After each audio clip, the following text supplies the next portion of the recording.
एक प्रश्न मैं आपसे पूछता हूँ, रत्न क्यों पहने जाते हैं? आज मेरे पास एक सज्जन आए, बड़े अजीब अजीब से रत्न उन्होंने नाम लिख के लाए थे। वो उनको वो खरीदना चाहते थे, पहनना चाहते थे। मैंने उनसे समझने की कोशिश की कि रत्न क्यों पहन रहे हैं। उन्होंने बोला कि किसी ने उन्हें बताया कि ये रत्न पहन लो। वो रत्नों को जब हमने नेट पे स्टडी किया तो हमने पाया कि वो रत्न तो सारे जो है वो किसी न किसी रूप में इंटीरियर डिजाइनिंग में यूज होते हैं। वो पत्थर हैं जो कि हार्ड है, मार्बल की स्लैब की जगह यूज होते हैं, या इस तरह के कामों में वो यूज होते हैं, पॉट्स बनाने में यूज होते हैं। इस तरह के स्टोन्स हैं। उनका ज्योतिष में तो कोई औचित्य नहीं है।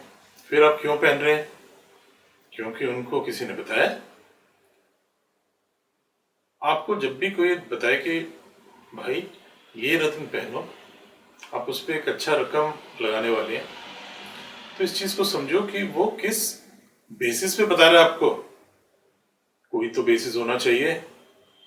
ज्योतिष का बेसिस जो है वो कुछ प्राचीन ग्रंथ हैं, कुछ राइटिंग्स हैं जो कि पराशर ऋषि की हैं, जेमिनी ऋषि की हैं, कालिदास की हैं। ये सारी वो राइटिंग्स हैं जिसके बेसिस पे पूरी जो है ज्योतिष पढ़ी जाती है, समझी जाती है, बताई जाती है। ये कोई जादुई खेल नहीं है कि मुझे पता चल गया, भगवान जी ने आके डायरेक्टली मुझे ही बताया था और वही मैं आपको बता रहा हूं। ऐसा नहीं है। ज्योतिष में जब हम रत्नों का प्रयोग करते हैं तो उसका एक नियम है, एक कायदा है। उस कायदे को हमें फॉलो करना पड़ेगा। वो कायदा क्या है? हम लोग जब भी किसी को रत्न सजेस्ट करते हैं तो उसका एक ही पर्पस होता है। हम लोगों से मेरा तात्पर्य है, मैं नहीं, हम लोगों से मेरा तात्पर्य है जो प्राचीन ज्योतिष शास्त्र है उसके अनुसार जब किसी को रत्न सजेस्ट किए जाते हैं तो उसका एक पर्टिकुलर पर्पस होता है। वो पर्पस क्या होता है? वो पर्पस होता है आपके भाग्य को प्रबल करना, ताकि एक वो चीज जो जीवन में समझी नहीं जा सकती, जिसको हम भाग्य बोलते हैं, लक बोलते हैं, वो जिसके फेवर में है वो राजा है, और जिसके फेवर में नहीं है उसको जो मर्जी ज्ञान हो, जो मर्जी हो, वो बावला ही कहलाता है बाजार में।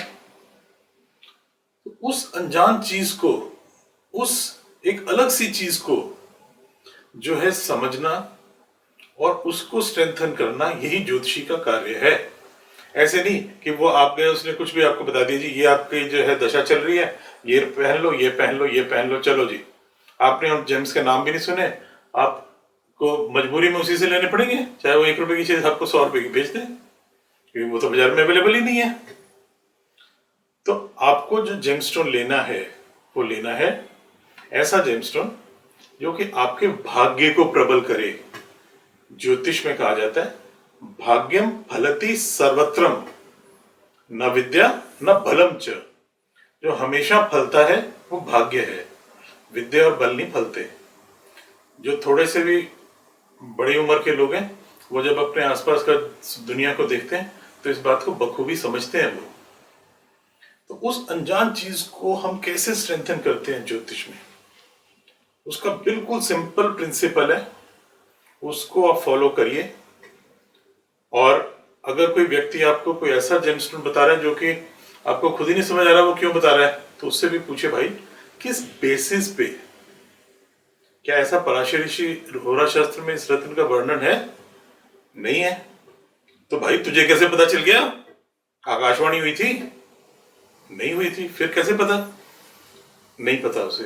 वो सिर्फ वो चीज आपको भरमा रहा है। प्रॉपर चीज लो। लग्न के स्वामी का रत्न पहनो, पंचम के स्वामी का रत्न पहनो, नवम के स्वामी का रत्न पहनो, डेफिनेटली आपका भाग्य जो है प्रबल हो जाएगा। और जब आपका भाग्य प्रबल होगा तो जो भी कुछ आप करेंगे, चाहे जीवन के किसी भी अंग में हो, वो चाहे पर्सनल लाइफ में हो, चाहे प्रोफेशनल लाइफ में हो, चाहे सोशल लाइफ में हो, आपको उसकी मान्यता भी ज्यादा मिलेगी और सक्सेस भी ज्यादा मिलेगी। इसलिए जो प्योर जो सिस्टम है उसको फॉलो करो। जो पराशर ऋषि होरा शास्त्र है वो बिल्कुल क्लियरली बताता है कि शनि का रत्न जो है नीलम है।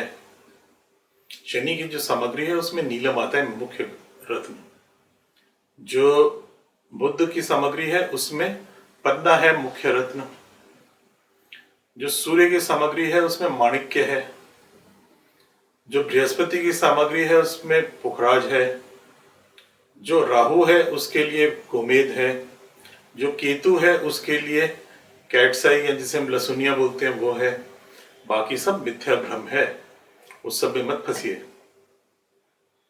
और जब भी आपको कोई रत्न लेना हो तो जेम सिलेक्शंस पे आइए, प्रॉपरली समझिए चीज को, फिर उस रत्न को लीजिए।